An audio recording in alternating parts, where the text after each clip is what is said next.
Whoa, whoa, what am I doing here? Oh! Whoa, No! bro, how'd I get here? Not again! Bro, how did you create me? This is insane. I don't know. I've been watching your videos and I decided I'd sketch your character and I didn't know it would actually, this is how you make your content. Oh my god, like you summon me like from a Necronomicon or something? Oh, I'm gonna throw up. No, This is too shocking. don't throw up on me though. Like, just move away from me. Magic is real. Are you fucking serious? This is just as shocking for me as it probably is for you. This is like I was nothing and now I've just been created from literally ink. Like, what's happening right now? I know, dude. I know. I'm sorry, okay? This is selfish of me to be literally tripping out like this, but this always happens. Last time I had somebody come through my fucking ring light, I had somebody come through my green screen. It's just always some magical... Anyway, maybe I just get used to it. They came through a ring light? How is that even possible? I don't know, bro. They came through it like it was a fucking portal. It was like a portal, and he came through it, and then we just ended up talking for like 45 minutes. Wow, that sounds pretty chill. Can I ask you something? Yeah, what's up? Do you have some time? Yeah, I got like a couple hours to spare. Oh yeah, okay. All right, well, maybe we can just chat for a bit because I'm just sitting here drawing. I mean, I was drawing your character anyway. Maybe we can just chat a bit about that. Yeah, I mean, I got nothing going on. My only plan for today was to like maybe like use the bathroom like twice, and that's really it. Oh. So yeah. Okay. Wow, that's not a lot of plans. Okay. No, it's there's not much going on in my life right Kind now. of a slow day. Yeah. Yeah. All right. Interesting. Well, it's cool to have you here, even if it's in this capacity. Thanks for setting aside your time for the No Star Power podcast. Of course. Oh, so that's what this is called? I thought it was called the Me on a Paper podcast. So for those who don't know, I'm speaking to Dimitri right now, who is the voice of the talentless writer, the creator of the whole thing, the writer, and the whole show. And he's on the podcast now. Hell and if yeah. you're listening to the podcast, sorry, I'm not going to let you talk quite yet because I got to say this. If you're listening to the podcast, take a look and view it or watch it. View it. That's the long I haven't done this for. Watch it on YouTube because it's a little more fun to watch it. And then if you're watching it and you got to go, just throw it on Spotify or Apple Podcasts, wherever you get your podcasts. All right. Sorry, Dimitri. No, that's a great marketing technique to get people to get views on both at the same time. So how have you been, bro? I was watching all your stuff last night. It was so funny. And this morning too, I just binged so much of it. Were you actually, or is that just part of how you suck up to your guests? No, I actually do. Of course I do, man. I've All watched a bunch of it before, but I properly I kind of delved in last night and this morning more than I usually do. Awesome. Thank you, bro. I'm glad you like this stuff. So it's so good. Like, is it improv?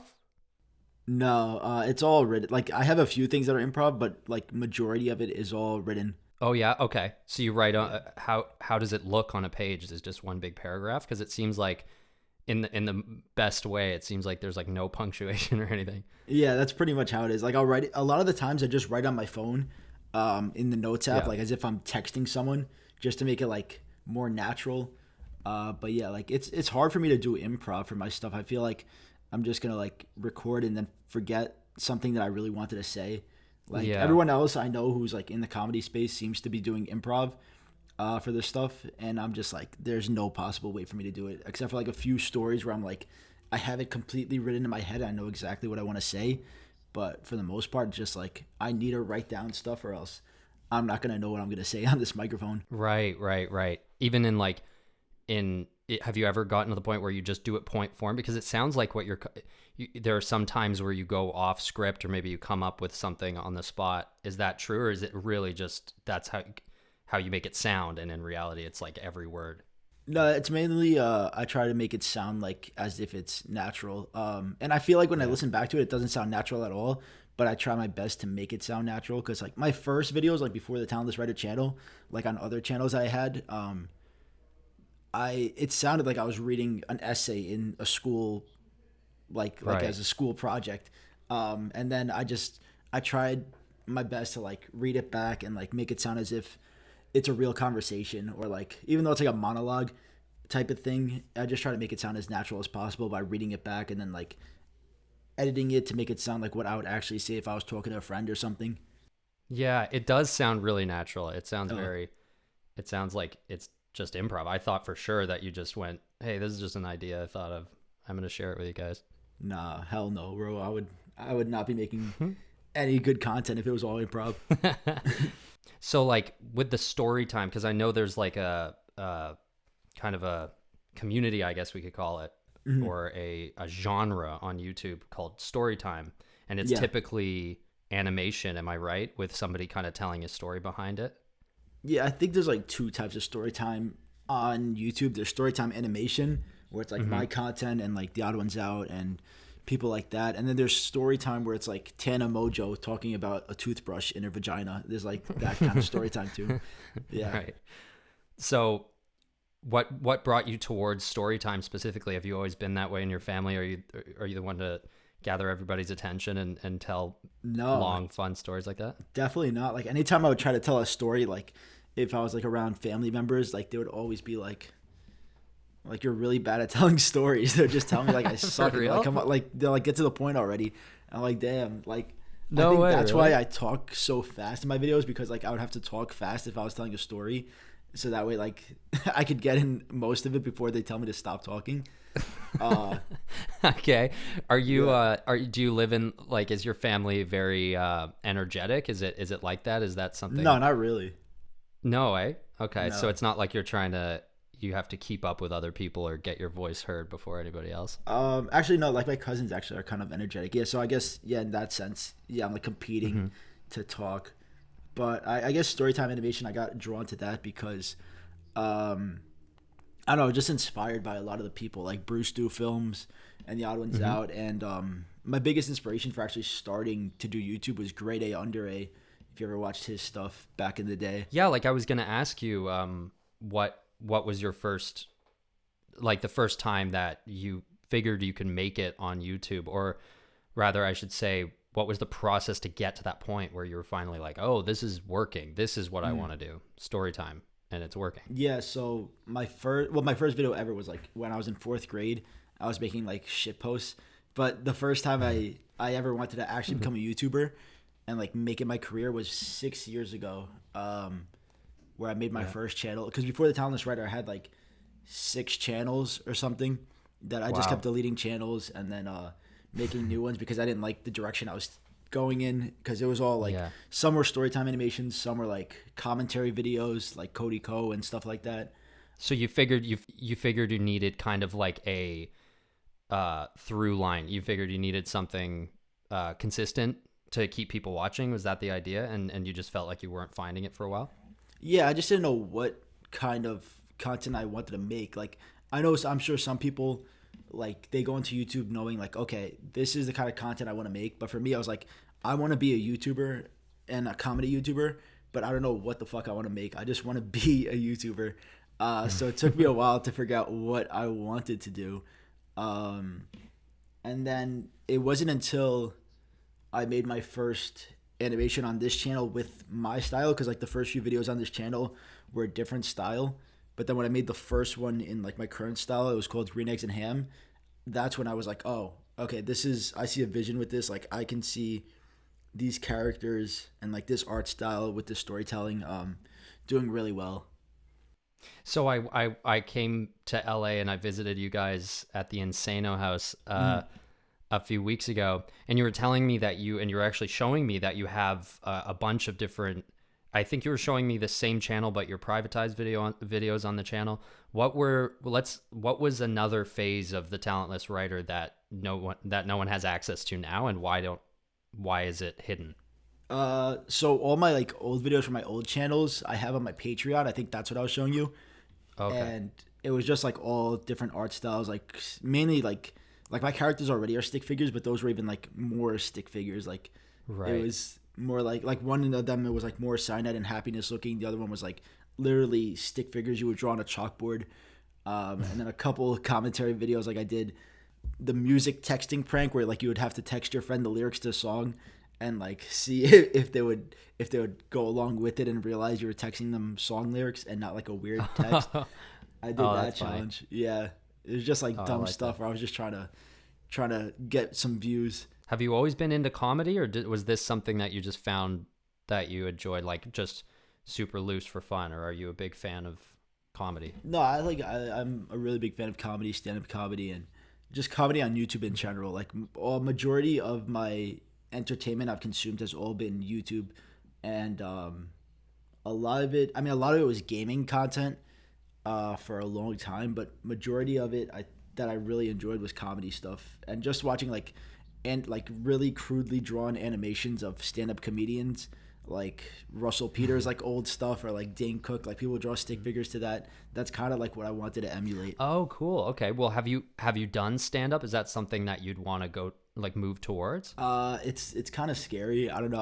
A lot of people have told me I should try it, but it's just like talking into my microphone and then talking in front of an audience of like however, whether it's 10 people or how many people, it's definitely a completely different experience. Because you get like, well, you're right. I've done it a handful of times, and it's so different. Yeah. And I think what the key is that it becomes, the more you do it, I think especially with your channel, the more similar of an experience it'll be, and the more similar of a voice you can put to stand up, the longer you do it. Okay. Because a lot of the big wall with stand up is getting comfortable enough that you can get up there and basically feel like you're in your room. Okay. I don't think it ever gets to that point, but closer to that level, because you go up, and I'll go up with a bit that I've done in my room 10,000 times, and I've laughed at it myself, and I'm like, this is gonna be great. And then you go up, and all the other factors are involved. People are staring at you like deer in headlights, of course, and it just starts getting a little more meta. But I would say you should do it too, because you just seem like you'd be very good at it. And you also seem like very vulnerable. You really like open up about how you feel about your channel. Is that like a conscious decision? Is that just is that something that have you always been open in that way, where you're going to share kind of your innermost feelings about things? I think it's great. I don't think it's like a conscious decision. It's just like me being impulsive and being like, okay, I just want to say something about how my channel's doing, or like my life, I guess. It's not really like planned or meticulously thought out. Yeah. I think it's good. It's a really important factor as a comedian and a creator to be open that way. Mm-hmm. Okay, so speaking of which, a lot of the time you're talking about, how your videos are doing. You have tough weeks, you have better weeks. This road to 1 million subscribers, as I imagine, is something that's on your mind. It's on everybody's mind, especially as they start to build a following. Yeah. If you could share with me, like, what is a game plan that you've thought of moving towards 1 million subscribers? Well, I really don't have a game plan. Like, I've had plans in the past of like how I'm going to reach a certain goal, but I feel like it's never worked out. So right now it's just keep making content until something pops off, I guess. My game plan that I did have for a while, which is when I was like stuck at like 200K subscribers, like a plateau, because I was stuck at 200K for like a year with like no growth. Okay. And then I started making like short content, like the short sketches I have now on my channel, and that's what got me to 300K. But then now, like, I've hit another plateau, and those videos aren't getting as many views as the previous ones are. So like, I'm stuck again. I'm like, oh, what do I have to do now? So I have no like real game plan. And it's funny that you said Road to 1 Mil, because I actually have a series on my second channel called Road to 1 Million, where talentless writer talks, right? Yeah. So I just document anytime like something big happens, like any sort of big change subscriber wise, I'll talk about it on there. But yeah, there's really no real plan other than, I guess, just have patience and for me to keep going. Yeah, good. How are you enjoying LA versus Queens? I know you just moved there from your hometown of Queens. How is it different, and how do you feel about LA? I know it can be pretty suffocating. Yeah, it can be pretty overwhelming sometimes. I mean, I don't really enjoy living in LA, the city itself. Like, I actually hate LA, but the reason I'm out here is because I really like all the people I've met and That's really like the biggest pro, and also the weather. The weather's fucking awesome. There's no seasonal depression. I don't have to shovel snow. I don't got to deal with that shit. Like it rains like once a year or something. So that's another big pro.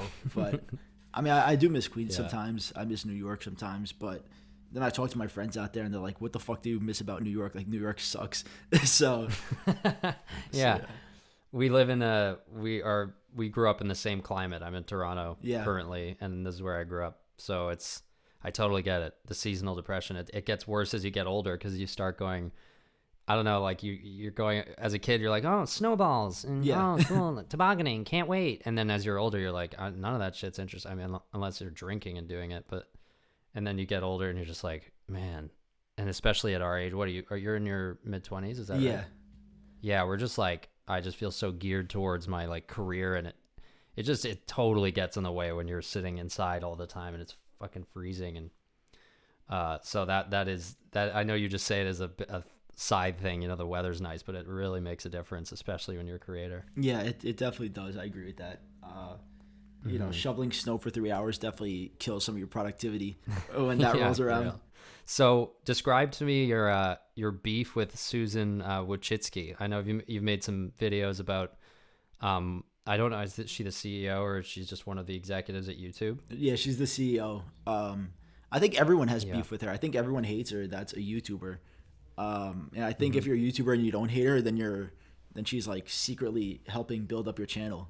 Cause she's I don't know, it just I can't really place all the blame on her. I don't think she controls every single aspect of it, but I have to have some sort of person to put all the blame on, some sort of scapegoat, and it seems to be me pointing at her a lot because I don't know, it just feels like a lot of the stuff. I mean, I complain about YouTube a lot, and then if I actually like take a step back and realize like YouTube's rules versus like TikTok or Instagram, YouTube definitely is the most lenient. Like I have so many friends on TikTok and Instagram that I've gotten banned for no reason, and just like it's impossible for them to get their account back. And wow. So YouTube is definitely the most lenient when it comes to that sort of stuff, but there are problems on YouTube that are a little annoying. Like the algorithm, like the TikTok algorithm is way easier to get discovered on.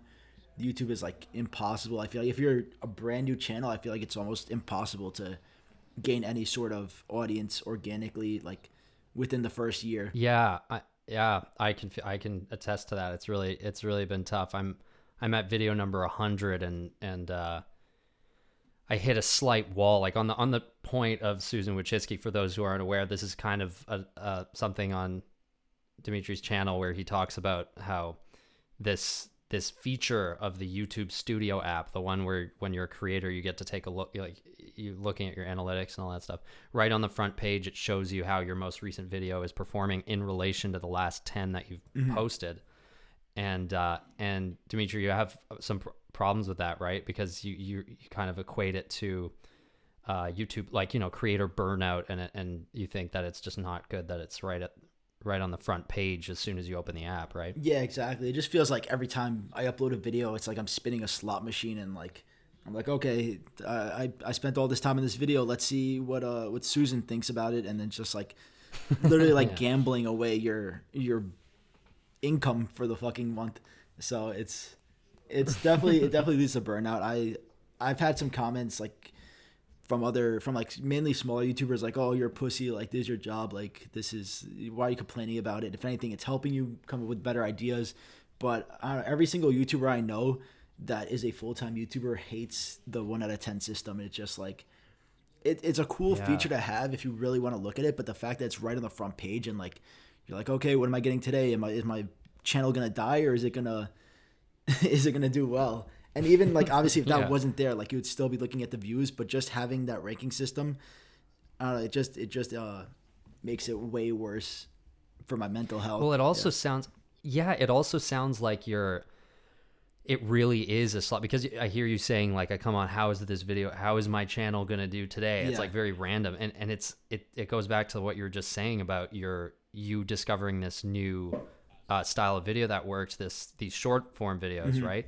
And so they start working for you, and you get 100,000 new subs, and you're like, oh, this is it. This is what I do. And then suddenly they stop working. Yeah. So it does feel really random a lot of the time. And how do you think like the randomness of it affects a creator's mental health and leads to burnout? I think it's just in the sense where you don't know what you're supposed to be doing right.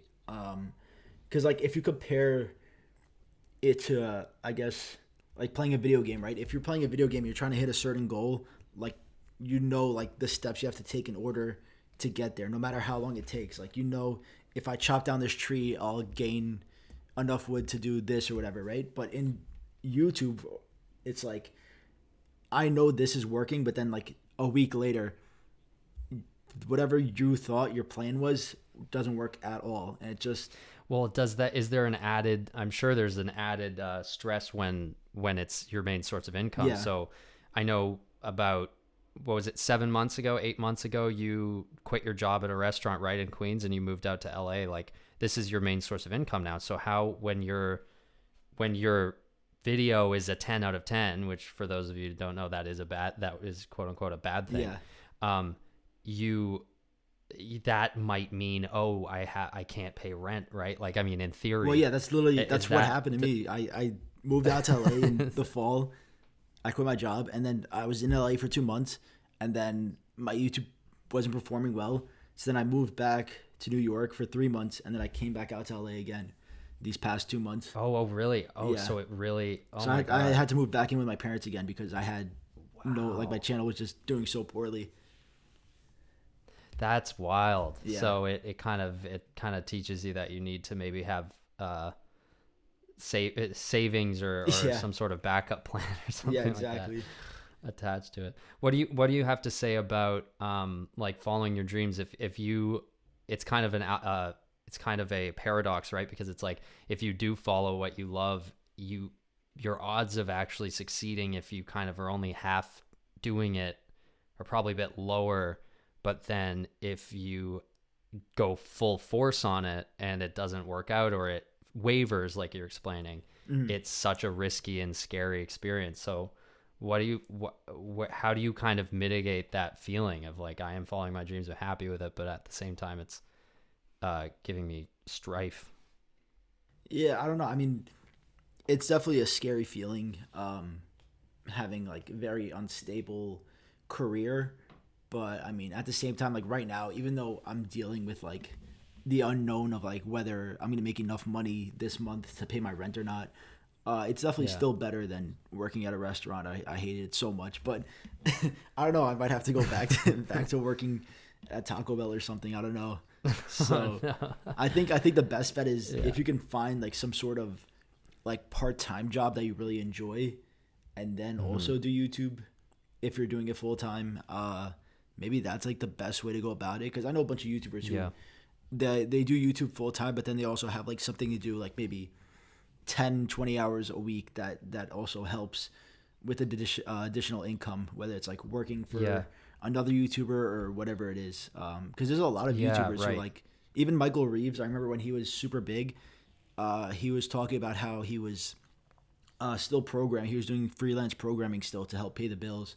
So you might just need like some supplemental income, even if you have like hundreds of thousands of subscribers, even 1 million subscribers. Like I remember this lady from BuzzFeed, she had like 1 million subscribers, and she was still like doing catering work on the side, like and because she needed to, because she wasn't making enough from YouTube. And most YouTubers I know, they need some sort of income aside from YouTube to help pay their bills. It's crazy.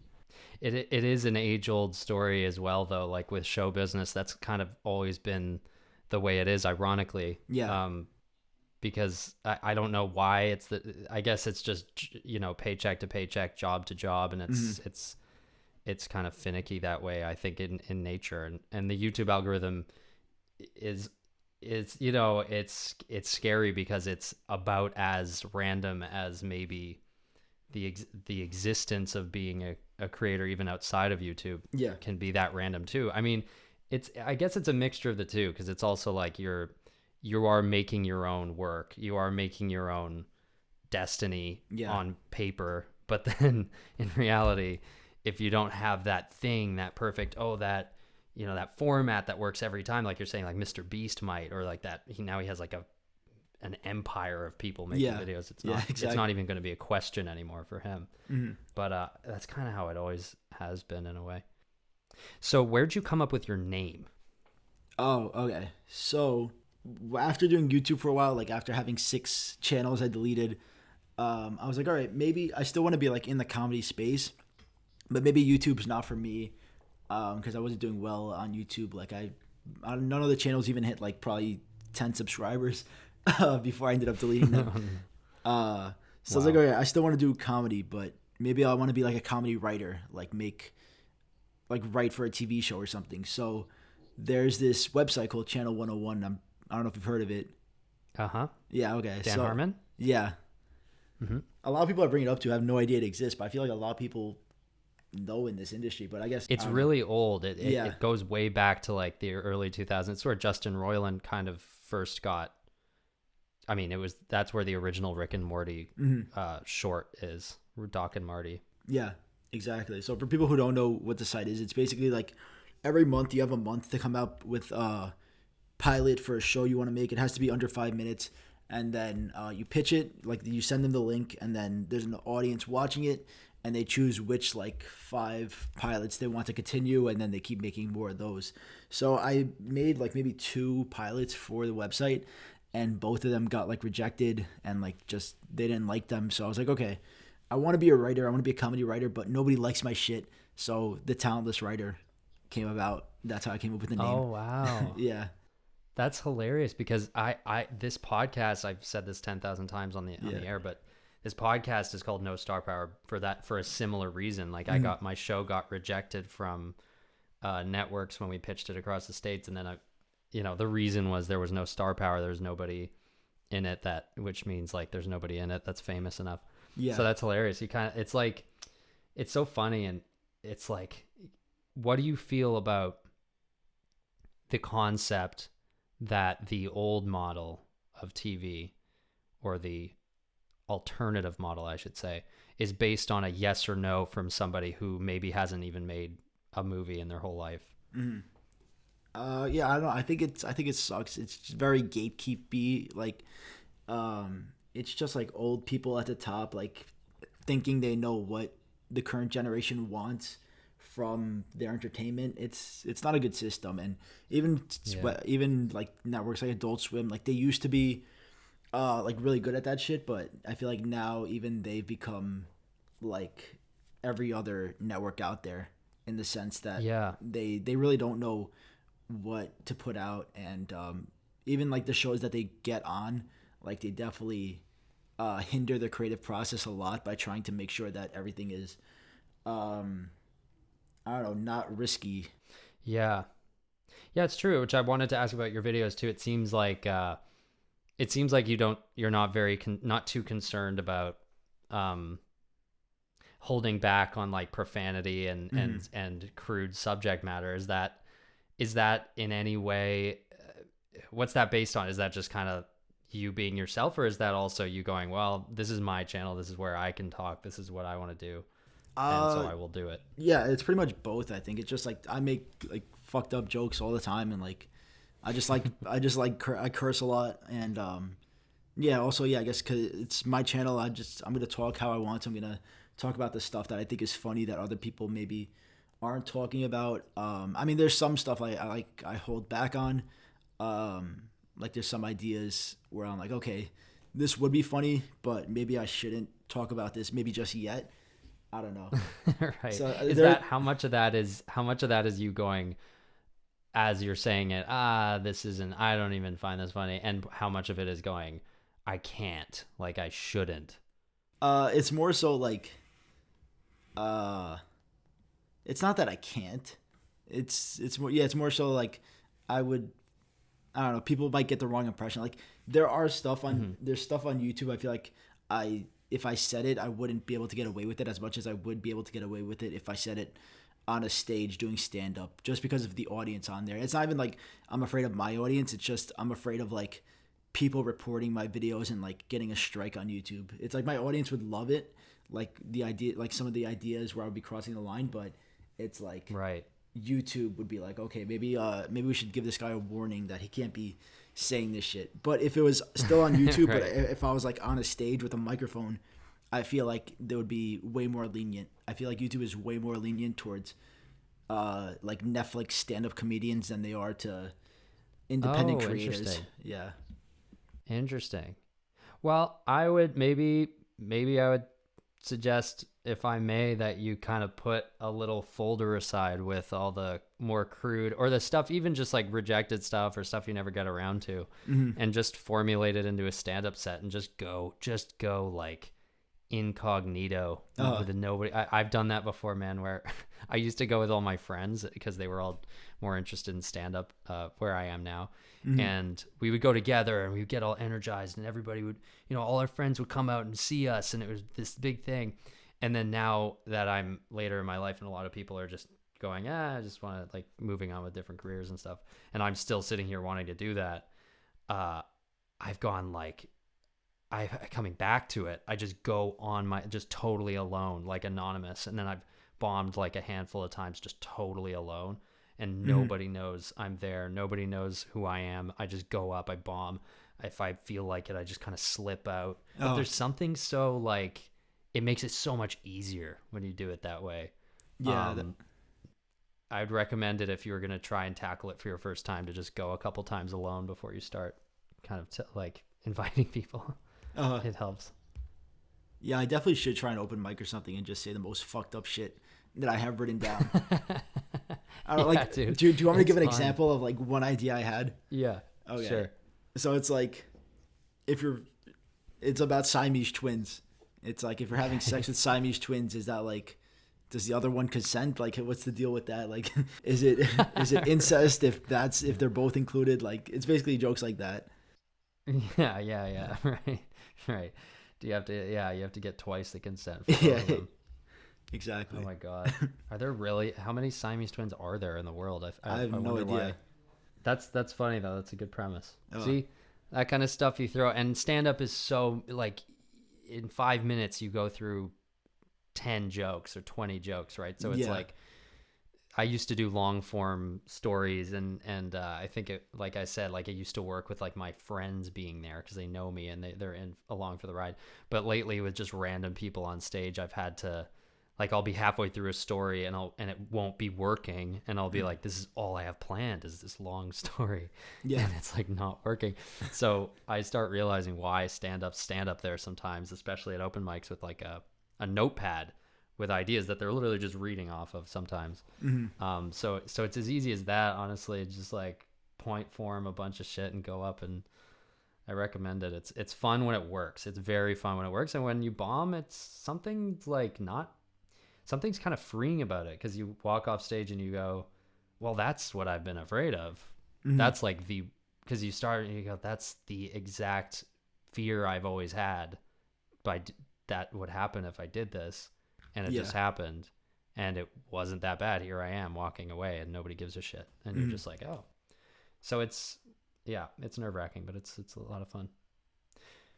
Anyway, I want to cap this thing off because we are, I'm taking up too much of your time. You gotta get back to making your awesome videos. I wanted to ask you, do you have any advice for young animators or YouTubers in the story time world or elsewhere, or even just broadly about following your dreams? Is there one piece of advice that you're just like, I wish I heard this?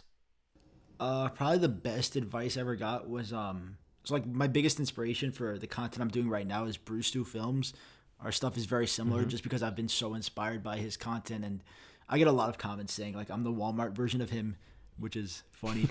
But I emailed him when I was starting out. I was like, do you have any advice for like a new YouTuber? And he surprisingly emailed me back, even though he was such a big creator, and he said, make stuff that your friends would enjoy watching. And I feel like that's the best advice I ever got, because I wasn't thinking about my audience at the time. I was thinking about my audience as like a general YouTube audience, but when I started thinking about my audience as if it was my friends with their sense of humor watching it, like, I feel like my whole mindset on how I wrote my stuff changed. So I think if you make content in the mindset that it's your friends watching, like even if it's 100,000 people, they all have the exact same sense of humor as you and your friends. I feel like that'll make it way easier to be yourself and to make good stuff that you're proud of.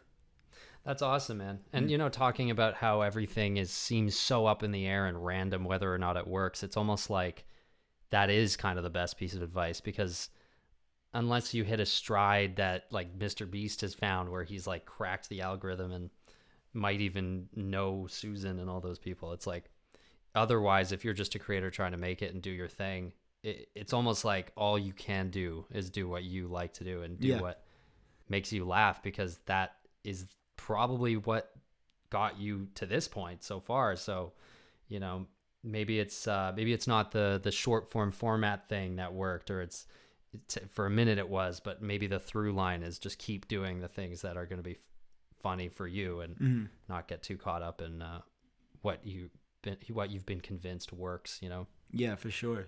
Well, that's a great piece of advice. I can even take something from that. It's been good to have you on the show, man. Thank you for popping in this magical way. Thank you, bro. I'm gonna get back to sketching, of course, dude. I'm gonna draw your iconic bird after this. Nice. And but I started with this guy, and I'm so glad I got to chat with him for a bit. But yeah, that'll be it. I'm just gonna go on to the next illustration. So I appreciate it, man. All right, thanks, bro. Thanks for. All right, keep making good stuff. Of course. You know, what are you doing with your hand there? Oh, what's up? What are you doing with your hand over there? Huh? There we go. Just. Wait, no. Dude, what else do you want me to do with it? No, what else do you want me to do with it? You can't do that. No. All right. There we go.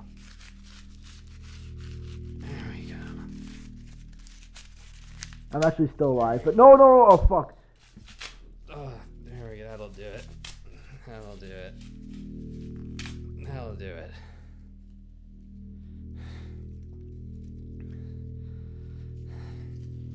That was fun to have him on the show.